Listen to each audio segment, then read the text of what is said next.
Président Pascal Nguessa, le COJEP ce matin, à travers cette délégation, est venu vous traduire de manière officielle sa compassion, sa solidarité au regard des moments difficiles que vous avez connus par rapport à la faute qui s'est abattue sur le leader politique de l'opposition. Mais vous, particulièrement, vous avez connu une souffrance sans précédent, au point même où des rumeurs ont annoncé votre mort. Vraiment, on était inquiets et très inquiets. D'autres ont commencé à prier. Nous, on a continué le combat en interpellant le régime, en dénonçant cette énième agression arbitraire. Et aujourd'hui, nous voyons en liberté. Je vous dis que nous sommes en joie de vous savoir libre. Mais pendant votre absence, un blocus a été imposé sur votre domicile. Votre épouse aussi a été internée là pendant des jours. À ce niveau, le COJEP s'est mobilisé à travers l'Afrique des femmes, l'Union des femmes du COJEP, pour venir démontrer notre soutien dans ce combat, dans cette dure épreuve-là. Aujourd'hui, vous êtes en liberté. Nous rejoignons pour répondre le combat. Parce que beaucoup de défis sont devant nous. Et savoir qu'un leader nous rejoint dans le combat pour continuer ce combat-là, nous sommes en joie. Merci pour tout. Je peux rendre gloire à Dieu pour votre vie qui a été sauve. Et nous sommes en joie parce que vous revenez répondre le combat là où on doit le continuer pour que nous puissions avoir apporté la Côte d'Ivoire nouvelle. Il veut dire les libertés qui ont été confisquées, la démocratie qui est bâillonnée, le droit qui est en souffrance. En tout cas, tous ces défis-là, nous sommes heureux que vous soyez parmi nous pour pouvoir continuer à relever ces défis. Voici le message que Charles Goudé porte à votre endroit, très membre des personnes et soutenu par l'ensemble des membres de la du parti. Je voudrais vraiment saluer une fois encore votre présence ici, dans cette demeure, et vous dire infiniment merci de votre solidarité qui ne nous a pas manqué pendant ces tristes événements que nous avons connus.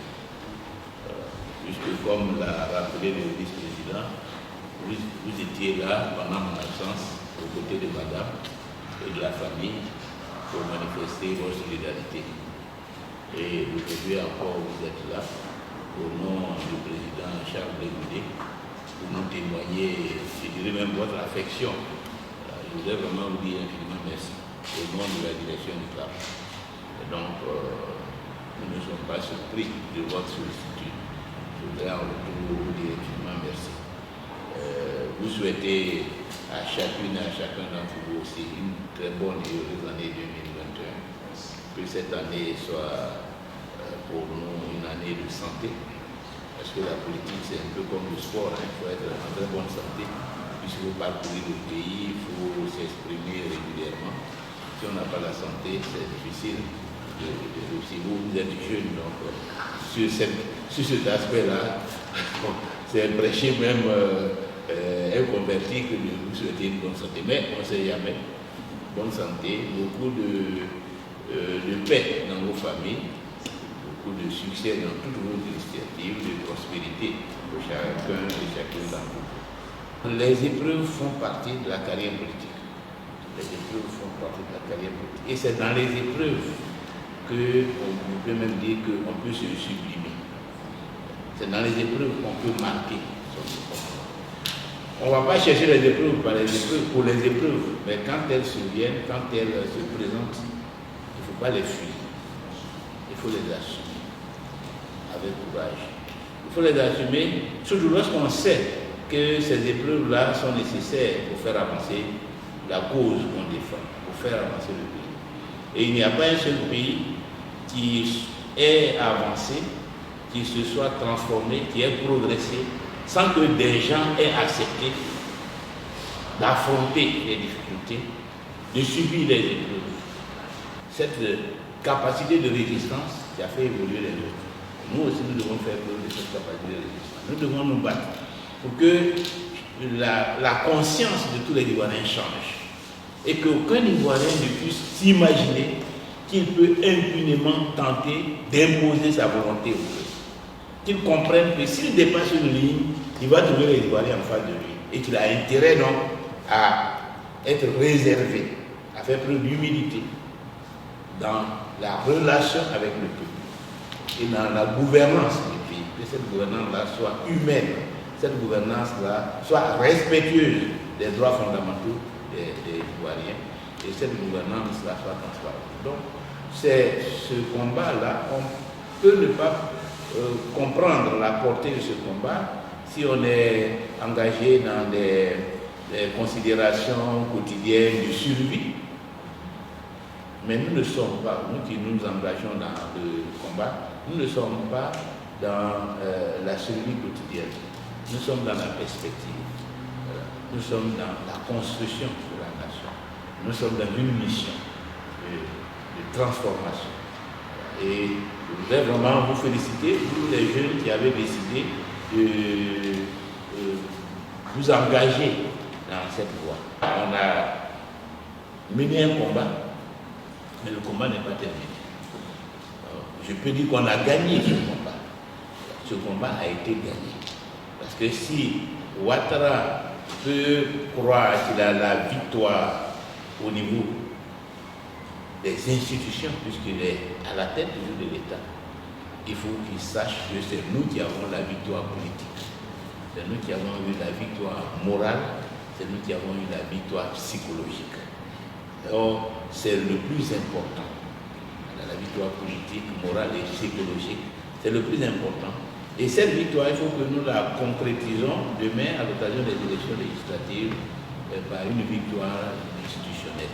Donc encore une fois, bonne et heureuse année aux uns et aux autres. Transmettez donc nos vœux de santé à Charles de Goudet et sachez que nous le portons dans notre cœur, que nous espérons son retour très prochain pour nous. Je suis le camarade Roselin Bly, premier vice-président du COJEP, numéro 2 du parti. Je suis venu avec une forte délégation, traduit notre compassion, notre solidarité à l'endroit du président Pascal Affi N'Guessan, au nom de Charles de Goudet, Lydie Yako, pour le moment difficile qu'il a connu lors de la crise post-électorale. Et vous avez tous été témoins de la rumeur qui annonçait sa mort. On était très inquiets, mais on a continué la lutte, le combat, pour qu'aujourd'hui il soit parmi nous. Donc c'est un sentiment de joie de le voir parmi nous et de continuer la lutte. Je tenais à rappeler aussi que pendant qu'il était dans un endroit inconnu, un blocus a été imposé sur son domicile. Le COJEP, par le truchement de ces femmes, nous les femmes du COJEP sont venues témoigner à son épouse notre soutien, notre solidarité. Aujourd'hui c'est une joie qui nous anime quand nous le voyons parmi nous parce que on a vu comment, avec quelle hargne il a porté le combat en tant que porte-parole de toute l'opposition politique, avec fierté, il a mené ce combat-là. Et donc c'est un pion essentiel qui retrouve l'opposition pour relever les défis qui s'imposent à nous, qui sont devant nous. C'est-à-dire que le combat qui est mené, il faut traduire cette mobilisation populaire en une victoire électorale aux prochaines législatives. Voilà, donc nous avons vu un homme debout, voilà, un homme engagé pour garantir donc la victoire de l'opposition pour les batailles à venir.